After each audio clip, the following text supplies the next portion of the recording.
Hello students, class 9th chapter 7, chapter name is triangle, exercise 7.3, question number 2. Let's start the question. Given क्या है, AD is an altitude of an isosceles triangle ABC. ABC हमारे पास एक isosceles triangle है और AD उसका altitude है. Altitude means होता है perpendicular. In which AB is equals to AC. AB AC के equal है, ये चीज हमें given है कि ये AB AC के equal है और AD क्या है हमारा altitude. Altitude है तो ये यहाँ पे परपेंडिकुलर होएगा. ठीक है. शो दैट हमने शो करने two parts. AD bisect BC.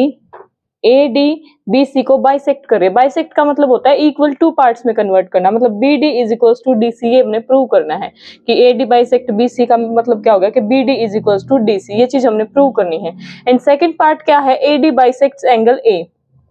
कि जो ये AD एल्टीट्यूड है ये इस एंगल A को भी बाइसेक्ट कर रहा है. मतलब ये जो है, अगर इसको हम एंगल 1 बोल दें और इसको अगर हम एंगल 2 बोल दें, इतने वाले को, तो मतलब एंगल 1 और एंगल 2 इक्वल प्रूव करने हमने. ये एंगल 1 और 2 इक्वल पार्ट्स में डिवाइड कर रहे हैं, ये हमने प्रूव करना है सेकंड पार्ट में.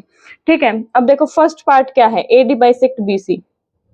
BD is equal to DC prove करना है. बाइसेक्ट का मतलब AD bisect angle A. Angle 1 is equal to angle 2 prove करना है.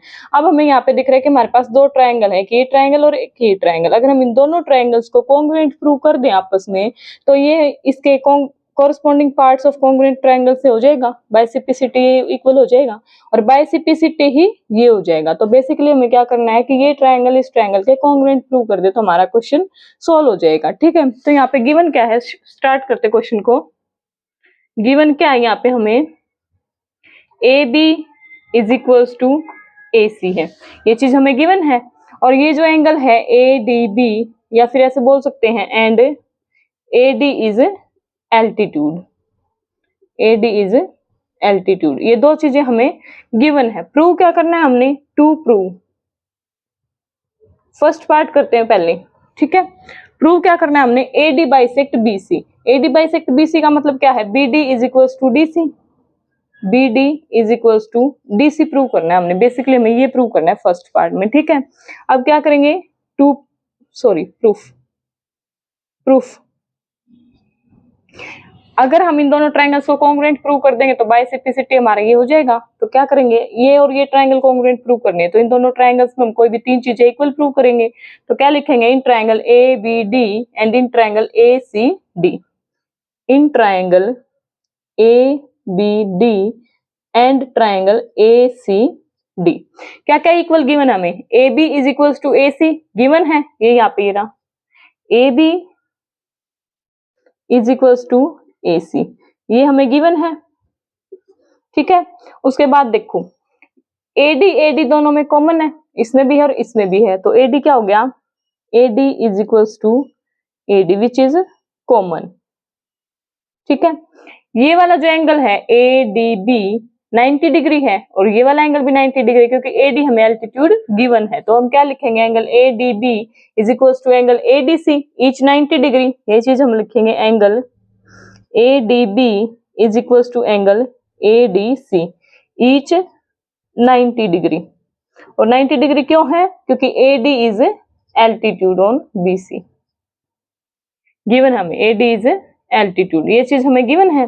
तो यहां से देखो ये क्या हमारा हाइपोटेन्यूज है, ये राइट एंगल ट्रायंगल नहीं होगी, ये राइट एंगल है तो ये राइट एंगल ट्रायंगल बन गई.